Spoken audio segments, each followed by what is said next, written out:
केसीआर और बीआरएस का भांडाफोड़ किया।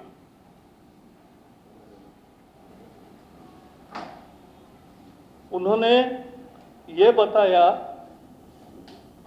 तारीख सहित कि केसीआर ने कहा उनको कि वो एनडीए में आना चाहते हैं, लेकिन मोदी जी ने कहा कि नो, उन्होंने रिजेक्ट किया। तो केसीआर के साथ बीजेपी कभी नहीं जाएगी। हमने तो फोटो भी दिखाए उस इंटरव्यू के और तारीख भी मोदी जी ने, आपको सबको मालूम है। तो इसलिए इस खुलासे से प्रधानमंत्री की स्पष्ट तरीके से बोलने से बीआरएस और बीजेपी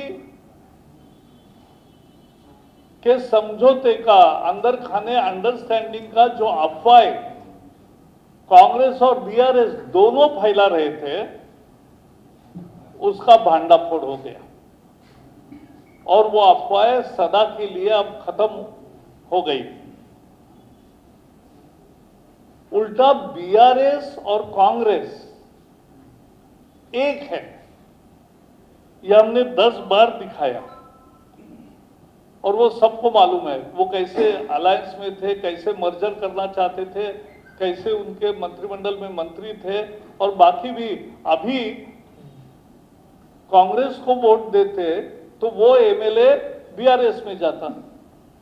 तो कांग्रेस बीआरएस एक है, बीआरएस बीजेपी एक नहीं है।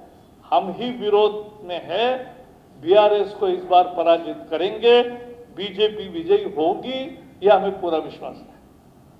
अब वो क्या हुआ, इस खुलासे से बीआरएस बहुत हताश हुआ और वो जैसे एनडीए में एंट्री मना किया तो वो हताश हुए और उन्होंने प्रधानमंत्री के प्रवास में, दौरे में स्वागत को जाना ही बंद कर दिया। ये क्या है? पूरा प्रोटोकॉल खत्म करके वो इस तरह से उनके बाइकॉट करते एक तरह से, तो ये उनकी हताशा है। और कल केटीआर ने जो बोला वो बहुत ही निंदनीय है। प्रधानमंत्री को लायर कहता है। सच बताया तो मोदी जी ने सच्चाई बताई। बताओ केटीआर और केसीआर, आप प्रधानमंत्री को मिले थे कि नहीं? आपने प्रधानमंत्री को एनडीए में आने की इच्छा जताई थी कि नहीं? और प्रधानमंत्री ने मना किया इसलिए नहीं आ सके। तो ये सच्चाई क्यों नहीं बताते? ये सच्चाई बतानी चाहिए, क्योंकि हम लड़ाई कर रहे हैं तेलंगाना की जनता के लिए। जिस तरह से लूटा है इन्होंने, इस लूट का जवाब जनता देगी, एमएलएस को भी और बीआरएस को भी, और भारतीय जनता पार्टी जीतेगी।